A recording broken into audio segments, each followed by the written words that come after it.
With all the bodywork and other components out of the way, we're ready to get to the meat of this tutorial. From this point, you need to be mindful of what you do and how organized you are. First, need to mention that you may want to check that your bike's timing is correct. This will make sure that you have the correct measurements for the valve lashes and gaps. My bike's timing was off, and this led to several attempts at getting wrong numbers. So I had to reinstall all the OEM shims, reset the TDC, button it all back up, and I had to remeasure the lashes to get it right. I would recommend just watching the video first, as there is a moment that I go over the TDC before moving on to replacing the shims. There are some moments where it's hard to get the camera closer, but if needed, I'll show some diagrams and animations to better illustrate the task.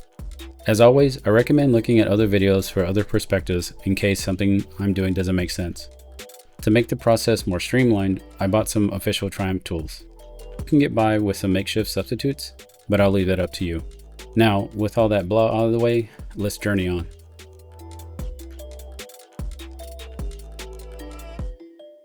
Before I remove the valve cover, I'm going to remove the crane crash protection and the cover so that I can rotate the engine, put the bike at top dead center while the bike is in neutral. And as always, I have my trusty cardboard gasket to keep track of my bolts and their alignment.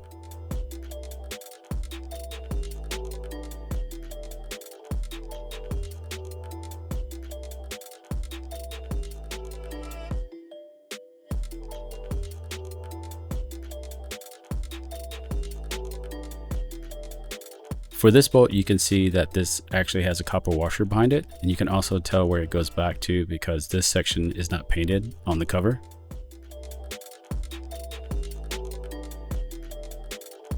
This is just a heads up to put something underneath the cover to catch any oil that may spill out. Once the cover is removed, we can inspect to see if there's any residue left over from the gasket. Luckily, there is a tiny bit on the cover. The majority is stuck on the case. I'll use a plastic pry tool to clean up most of the gasket and then do the final touches with a razor blade.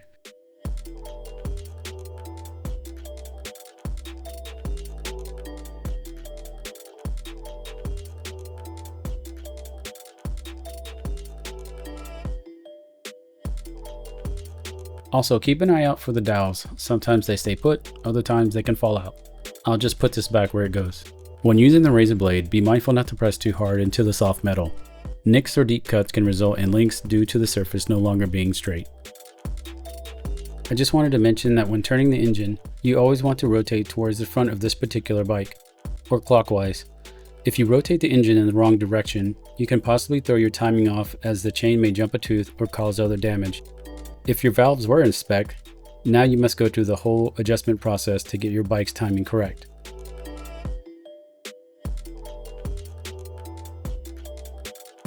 Here is the release sequence for the cam cover bolts.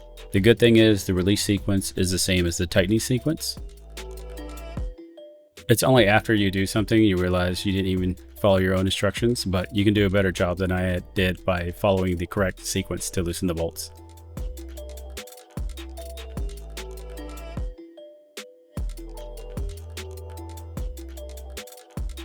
So to make our lives a little bit easier, we're going to remove this bracket that's just above the cam cover. This is where it raises up where the sprockets are. And we're also going to need a stubby hex key that will allow us to get in there just with a little bit more ease for these two. Maybe not so much one on the rear, but the one up front is definitely going to be a pain.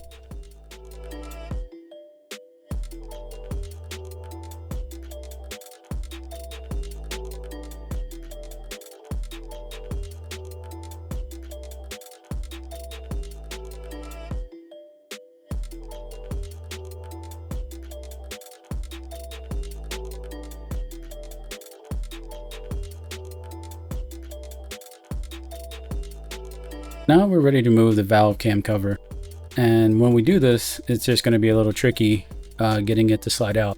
But we also need to be careful because inside there are a few dowels and rubber grommets that are inside it. So as you lift up and start to pry this off the case, you just need to be mindful of that. So once you get it up, we're going to slide it toward the right side or the clutch side of the engine, and then that way we can just wiggle it out in between the frame.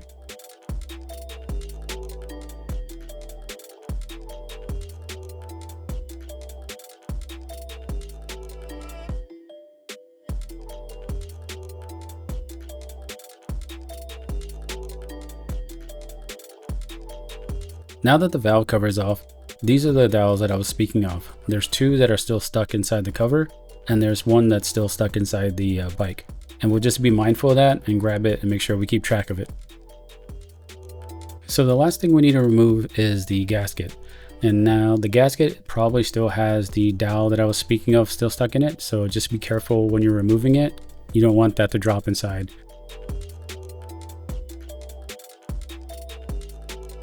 Next, we'll go over a few important components before we get to measuring. The bike has a shim under bucket setup. We have the cam lobe, the bucket, and the shim, which sits in a recess under the bucket.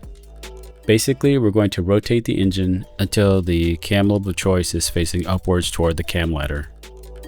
Now we can measure the gap or lash clearance.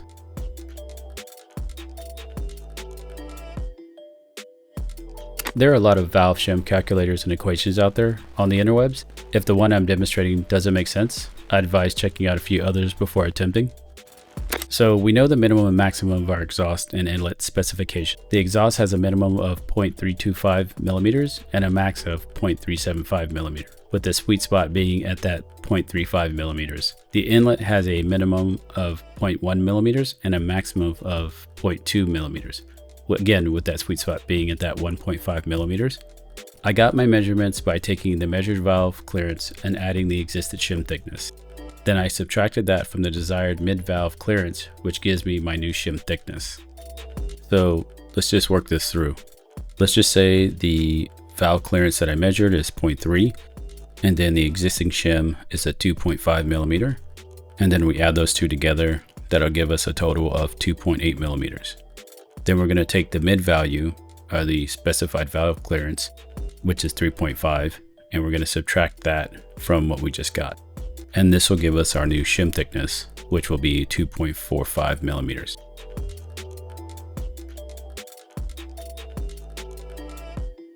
It's a good idea to keep organized and make sure you write down your measurements. You don't have to go as overboard as my example, but it doesn't hurt to have something. Things tend to get bumped and knocked around as you work, so we all know that. In the example, I just laid out the bike from front to back and side to side.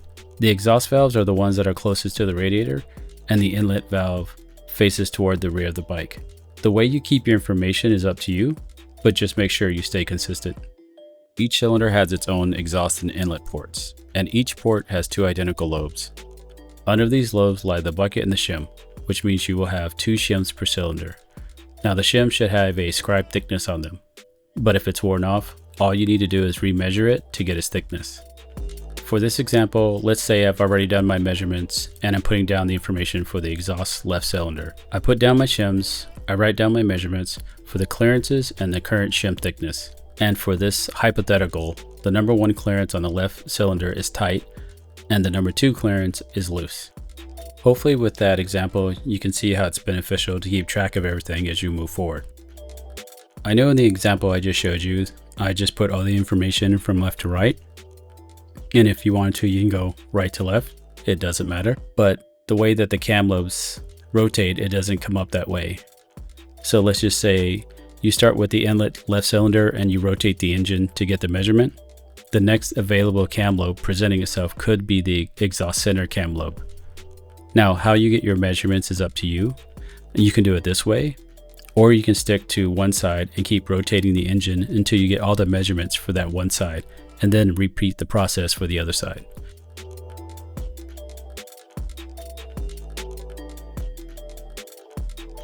So now that we've gotten all the jargon out of the way, we can move forward by rotating our engine to get our measurements.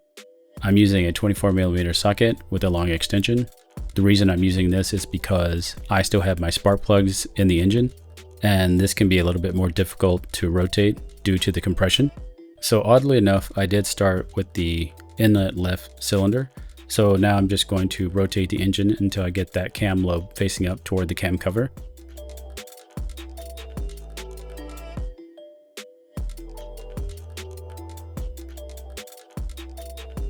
This next section is probably not going to translate easily from video. So as you go to measure your gap clearances, you're going to want a little bit of drag as you slide the gauge feeler in and out. So most people will start in the middle. For the inlet, that's going to be 0.15. But for me, I like to start at the lower end at the minimum, which is 0.10. That way I can work my way up and see how loose or how tight it is as I move forward. Since I started with the inlet left cylinder, the next cylinder that is available to me is going to be the exhaust middle cylinder.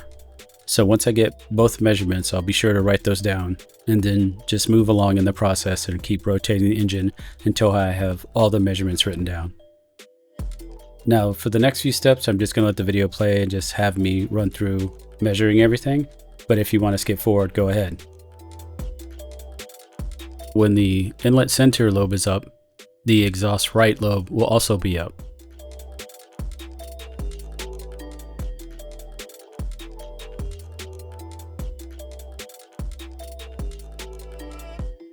So I forgot to record the engine rotation, but now we're on our last set of lobes. So first we'll tackle the inlet right cylinder, and this will also give us the opportunity to take the exhaust left cylinder, as both will be pointing directly up.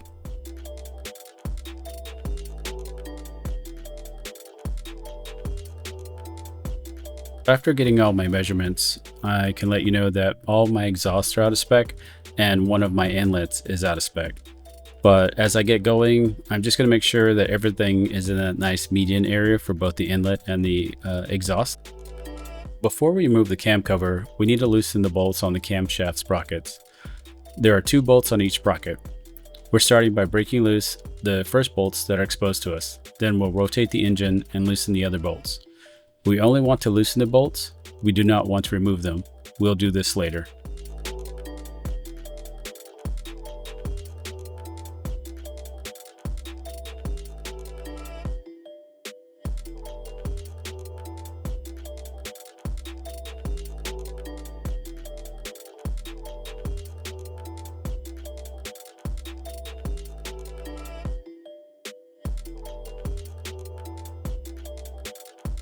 I just wanted to point out, once you release these screws on these sprockets, they will turn a little bit, but this allows them to be adjusted when we go back to install them and start getting the TDC. So now we can rotate the engine to find our top dead center. There's a small opening at the bottom of the crankcase. Right above the opening is a raised line, which in my case has some blue paint on it. This opening allows you to see the gears rotate and look for this round indent that also has a paint marking.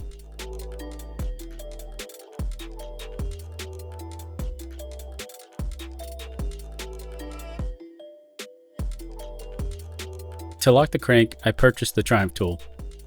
This basically just ends up being a punch.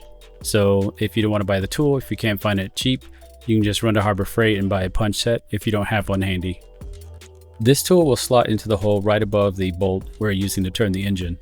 Now, you want to get this tool ready and get it into place. It won't push in until you get closer to the top dead center.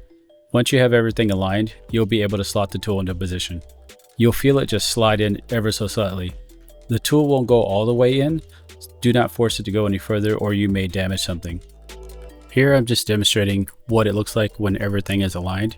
You can see the little indent with the blue paint marking on it is aligned to the striation that's on the case.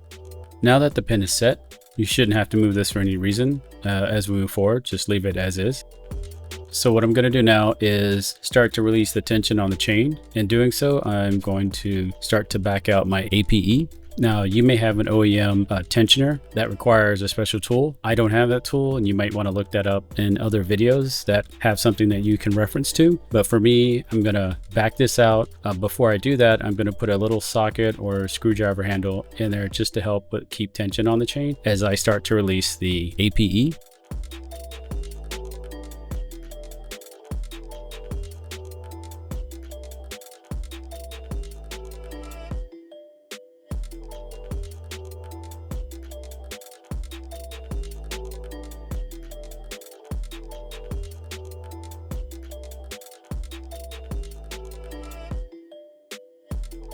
So now that I've gotten the APE fully extended, I can pull the screwdriver handle out.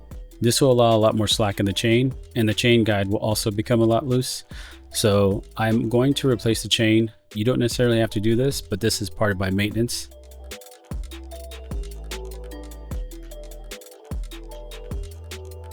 Now that we've come to one of the more tedious parts and getting this cam ladder release sequence done, I do recommend you follow the diagram that I have here. This will just help you release the plate as evenly as possible. To get to this process quicker, I'm just showing you me breaking the bolts, but as you break the bolts, you still want to go in this pattern and turn a quarter of turn at a time until they all are fully loose. And then the next steps, I just use the magnet when I started pulling these out just to be a little extra safe. But, you know, that's up to you.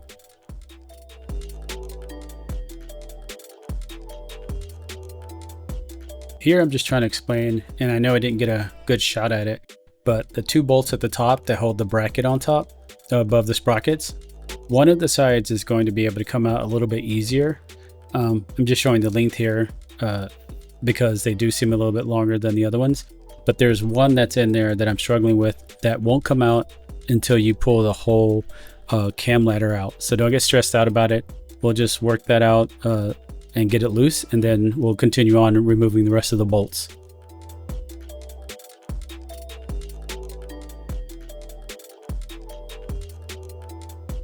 Now that we got all the bolts out, we can gently rock the cam ladder back and forth until it comes loose, and then we can start to position it so that we can get it to come out properly with the bracket and the bolt. And this is that bolt I was referring to. It's still on the bracket, but this will all come out with one piece. There just wasn't enough clearance to take it out by itself. And when you do this, just be careful because there are dowels and little rubber O-rings underneath. So if you just pull that thing off, these dowels can go somewhere. The gaskets can come off and fall in. So you just got to be a little extra careful when you're rocking that and pulling upward, because those things can just easily disappear. Normally when I find little loose items that might fall or get misplaced, I tend to put these things back where they came from. So for this dowel, I'm just gonna go ahead and put it back in its slot.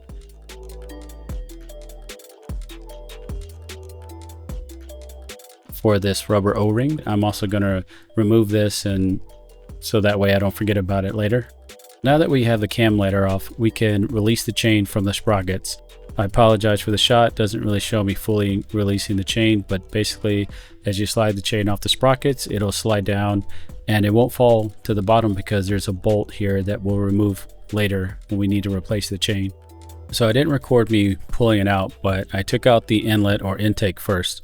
In order to keep these things separated and make sure I'm putting the right one back, I'm also putting a red marking on it right where the horizontal line is. And if you look on the circular part, it's also inscribed with a 26i to let you know that this is the intake or inlet cam. So that way you make sure that you won't mess these up.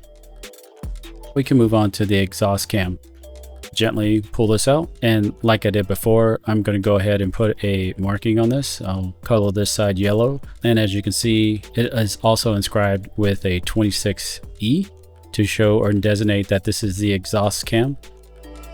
Not trying to beat a dead horse, but I just really want to drive home that these cams go in one way. They go in one direction. So it is very important that you keep track, you mark them so that you remember which is which. I've already given you a couple ways to do this, so it's very important that you install these properly. You have your chart, you have your measurements, and hopefully you've been able to source your shims pretty easily. If you went the Triumph route, you'll realize that those are pretty pricey. There is another way to go about this by using your local shops. If you walk in with your shims, sometimes they're willing to trade you shim for shim, but sometimes they're not, because they're not making money off of you. There are a couple brands out there that you can source your shims from. One is Wiseco and the other is ProX. I am not affiliated or being sponsored by them. So if you do go the route of getting a shim kit, this could be problematic as some of those kits only come with 3 shims per size. So if you need 4 of one particular size, you're just going to be out of luck. The method I use to get the bucket and the shim out is by using a magnet. Just this gives me a little bit more insurance that this is going to come out as one solid piece. Now I know some people have used needle nose pliers and they use their fingers to get these things out, but I really wouldn't recommend that. Now the shim will come out with the bucket most of the times because of the oil and the little seal that is built up, but this is not always a guarantee. So if you do wiggle it or something, it has a tendency to pop out and then you'll have to go searching for that. It won't go too far, but it will still be nerve-wracking trying to find this thing. Sticking with the magnet process, I'm going to use a smaller magnet to hold the shim. As I lower it down into the recess area, I'm then going to use my finger to slide the shim away from the magnet as I start to seat it. This will ensure that it seats properly and it just won't jump out. Now I'm going to use this process for the remaining of the buckets and the remaining of the shims. So let's get through this.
In order for us to get the chain out, we're going to have to loosen this bolt I was talking about earlier. And once we get this bolt out, it'll make it a little easier for us to remove the guides.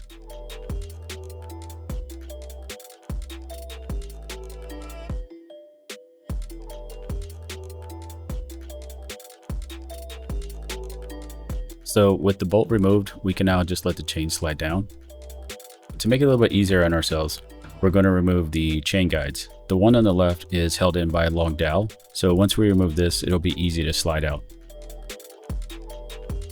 One thing I noticed is that I took out the cam crank pin because I couldn't get the chain out. So if you're going to do this, just make sure that you don't move the rear tire because this will mess with the TDC. And once we get everything assembled, we'll put the crank pin back in. So to give us a little bit more room, we're going to uncoil this chain a bit, and then we're just also going to push up on the chain guide so that we can fully release the chain from the sprocket. And then now, once that's out, we can go ahead and remove the chain guide.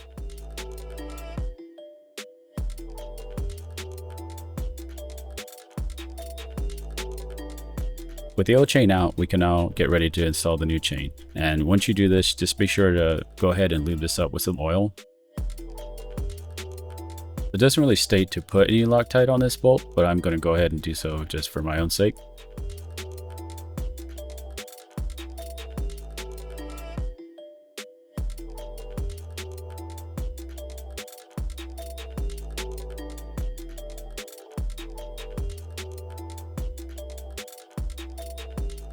We'll go ahead and tighten this bolt to 12 Newton meters.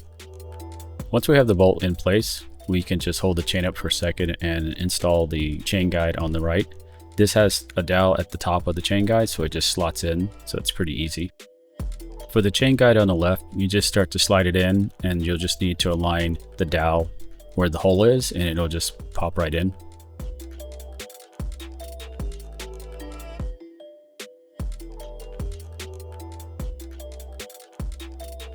Now we're ready to reassemble everything. But before we do that, we need to replace all the O-rings. So there's 3 O-rings that go in the casing, and there's 3 O-rings that go for the dowels. Once we take out the old ones, we need to put the new ones back in and cover them in oil.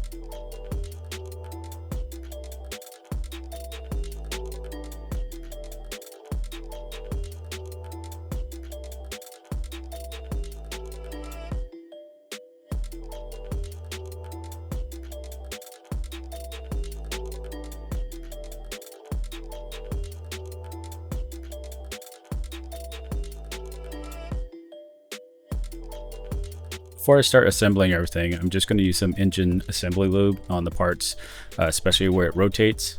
This will help it just lubricate before the oil gets there, so it's not just doing a cold or dry start.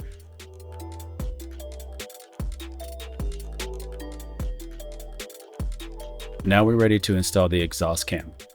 What we're going to do is hold the chain up by one hand and we're going to set our cam in. Now we're going to try to pull as much of the slack out of the chain on the right side of the chain guide, and we're just going to wrap that around the cam. For the cam, we want these sprockets to be somewhat in the middle of these bolts and allowing the horizontal mark to be as close as possible to being even. When we get these both installed, both horizontal lines should be facing each other. So that's very important when we're finishing this off and doing the top dead center and we start to use the alignment tool. As I mentioned before, I'm going to use the general engine assembly lube so that I can get this nice and coated, and we'll put it back in the case.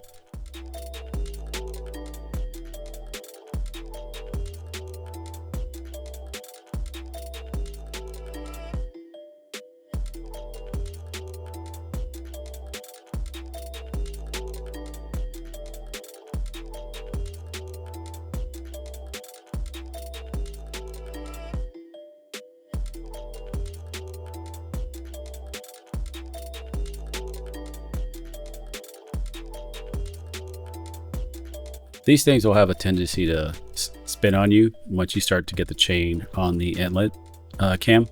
So you'll have to play with it just for a bit to get it to line up and you don't have to get it perfectly with the horizontal lines on each sprocket, but you want to get them as close as possible. So they won't be quite centered yet until we use the alignment tool. With both cams installed, this is what the slack should look like. On the left side, it's going to be a little bit more loose, but this will be taken up by the APE. And on the right side, it should be nice and tight. Now that we get everything installed, we can put the crank pin back in, so that way we could just secure our TDC and move on to the next step. Since these things can rotate, they're a little off center, but what the alignment tool will do will get these perfectly horizontal. This is the Triumph alignment tool I was talking about. Now you can order this and hopefully you might find it cheap. If not, I'm sure some of you creative people out there will figure something out. When you go to slide this in, it should slide in pretty easily. You'll see here in a second that it is loose. So if you happen to try to get it in there and it won't go, that means something is not quite right. Maybe you forgot to loosen the bolt. Maybe your cam is not sitting right. So I would check that first before trying to jam this in. Just like we did before, but this time we're going to do it to the cam ladder. We're going to take the general assembly lube and just cover this thing with a nice layer of grease.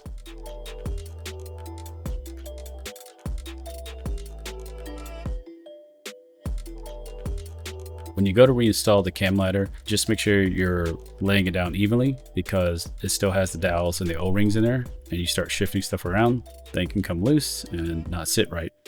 As I mentioned before, when we reinstall the cam ladder, we need to include the bracket and this one screw as we go to set it down. If we don't do this, you won't have enough clearance to get that screw in after the fact.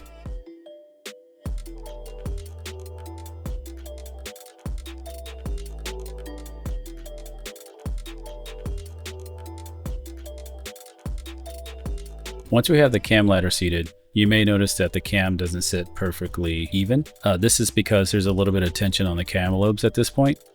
But once we go through the sequence of tightening the screws, this will evenly seat the cam ladder down.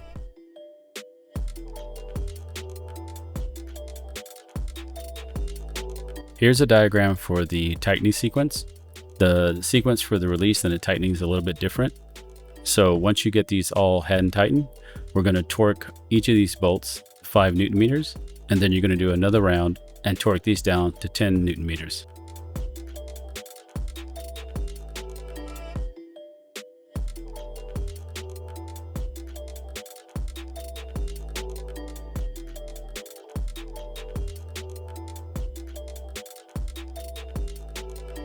I have an APE, so I don't have that tensioner tool that I would need to put about 6 Newton meters of pressure onto the chain. So basically what I'm going to do is I'm just going to hand tighten this until I get just a little bit of tension on the chain. And then at that point, I'm going to loosen the bolts up top. I'm going to replace them with new thread lock screws that I got from Triumph. And then once that's done, I'm going to remove the crank pin, remove the timing plate in the rear, and then we're going to rotate the engine And we're going to release those bolts, replace them with new ones, and then we're going to go back to top dead center and put the crank pin back in.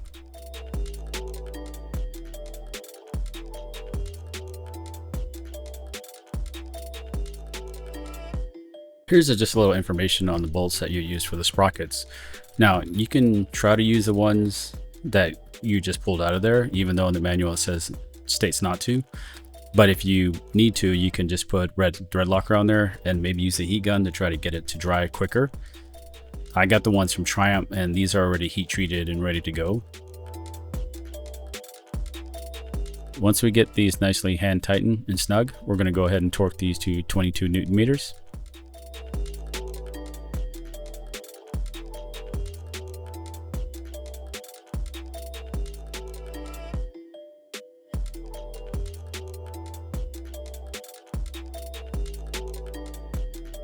With all bolts tightened and torqued, we're ready to move the timing plate in the rear. And there is a dial up here, which you just turn clockwise. And what this will do is just press against the cam ladder and gently just pull out. I wouldn't recommend using a screwdriver or anything harsh. This should slide out pretty easily.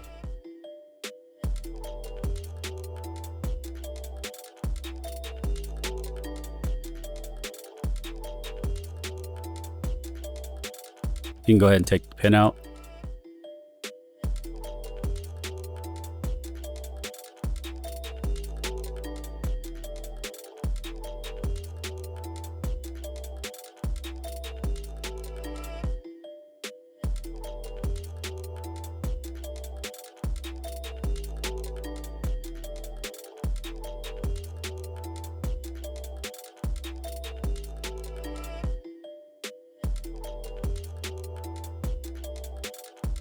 Once you're all said and done and we're back at top dead center, you can look at your sprockets, and those horizontal lines should be facing each other evenly. And then that way you know that your sprockets are aligned and everything is good to go.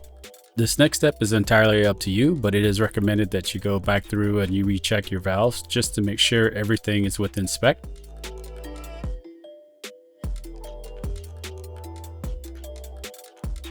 I have an APE. So what I need to do is I'm just going to follow what the manual stated before. Generally just going to rotate the engine and keep tightening it with my hand until I can't. And I'll keep doing this process. And once I'm done with that, I'll back that out half a turn and this should be good.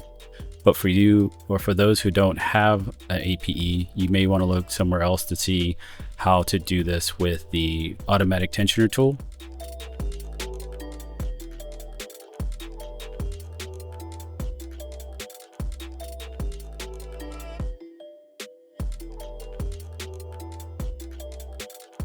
One of the last things we need to do is reinstall these gasket grommets. They have metal in them, so it's hard. They're just gaskets or grommets, one of the two.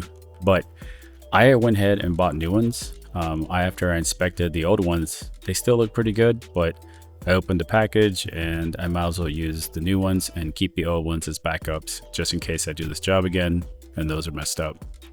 So I'm just going to go through, replace these, put some oil on them.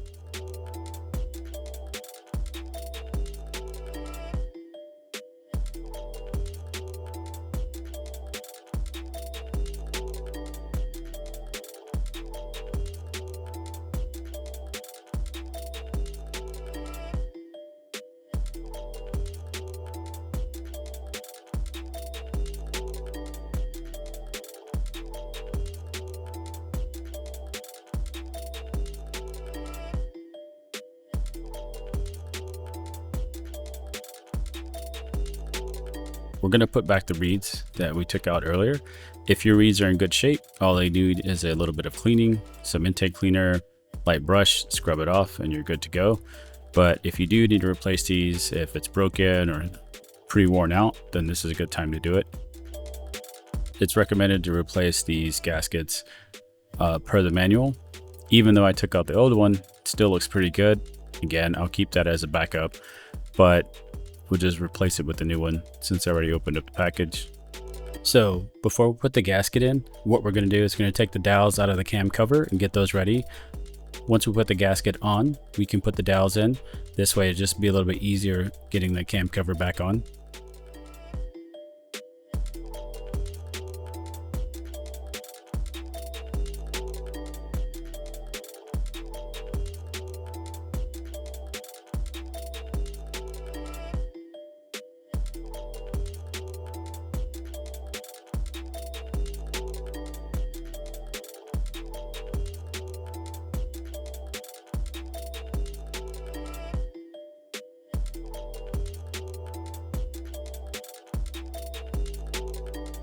Just be careful when you're replacing the cam cover.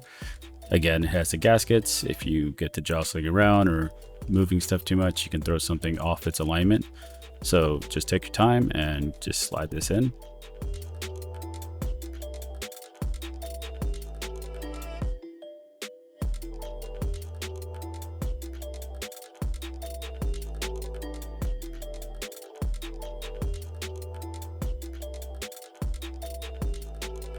During the removal of this cam cover, I forgot to show these two bolts, and the one up front is shorter than the perimeter ones, the rest of them. So when I go through and get ready to torque these, I'll have to torque the perimeter ones first, get an idea of how tight that is, and then come back and then hand tighten this short one.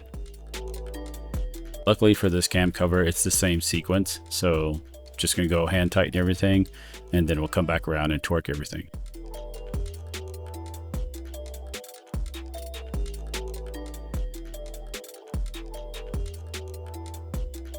This time around, I made sure I did the sequence properly, and we're going to torque these to 10 Newton meters. Now that we've gotten everything buttoned up on the cam cover, the last few steps we need to do is just go ahead and put these coil sticks back in. And these are relatively easy. You just need to get them snug and make sure that they kind of pop. You'll feel a little bit of tension once you get the spark plug coil over the spark plug.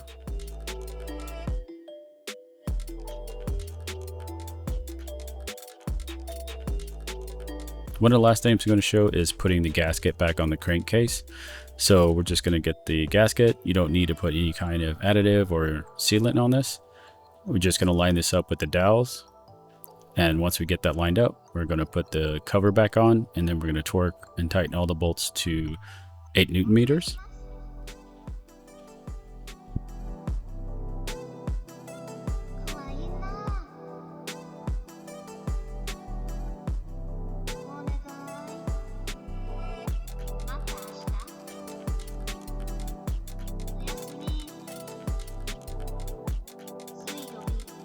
At this point, this concludes this tutorial. I would have included a little bit more reassembly of certain parts, but I felt like this was already getting a little bit too long. Please let me know if you would like to see more of that instead of me cutting off and just leaving yourself to put everything back together. It's always a good learning tool, but you know, it's good to see it as well. But I would congratulate yourselves for getting to this point, and hopefully you were able to check your valves, get everything spec. And for future maintenance, this will be a little bit easier for you to tackle next time around. If there are any ideas or things that you'd like to see or things you didn't like, please let me know in the comments, and I'll try to get back as soon as possible. This will also help me decide whether or not how much time to put into the channel, as a lot of the viewers are not subscribed and not really sure if this is really hitting, so I'm still trying to feel it out. But let me know. Hope you subscribe, and as always, I'll see you in the next tutorial. Happy wrenching.